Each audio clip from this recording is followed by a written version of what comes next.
It was sudden, but it has also been brewing at the back of your minds for a while.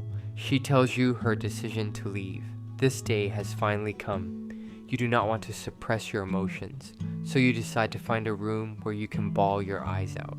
You look through the thousands of pictures in the photo album. You look at her awkward angles, the ugly pictures of hers, those videos of silly moments. Now, it all looks so perfect once it's over. Everything comes flooding in because of her absence. You cry harder than before until there are no more tears in your system. You look at the vacation pictures.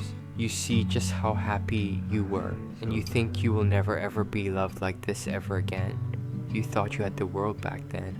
All those memories of her hurt, and they carve a deep hole in your heart. You feel like your heart has been ripped out, put through a blender, and carelessly stuffed back inside you. Your family and friends tell you that it's a good thing for you. They say she was never right for you in the first place.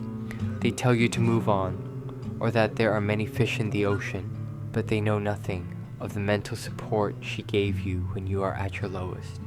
You remember crying in her embrace on New Year's Eve when people were shooting fireworks outside. You remember the warmth, the scent, the feeling that you are not alone in your suffering. At that moment, you felt like you are the most loved person in the world. You were afraid of changing because you had built your life around her.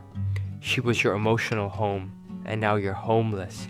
Perhaps the saddest thing of all is that she tells you that the separation is for the better. You loved her, and she wished you all the best. She moved on as quickly as she had left. You wonder if there was anything you could have done differently to keep her, but the truth is that the love had died for her long before she uttered those words. No matter what you do, she won't come back. You hyper-analyze about your past mistakes, but doing all this won't bring her back. It won't change the past. Your heart continues to insist that a life without her is not worth living, but your body tells you that you're hungry. No matter how difficult the heartbreak is, you still need to function. You still need to shower. You still need to sleep. And so, you return to life. You bury yourself in work. You sleep, you play with your nephew. You hang out with your friends. You learn to love yourself again, even though at the back of your head, some parts of her will always be lingering.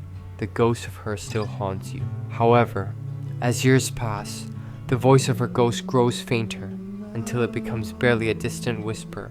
In the end, the weight of sadness will find you in the quiet corners of ordinary days, no matter how hard you try to hide, because it's the price of living fully, of connecting deeply, of being gloriously human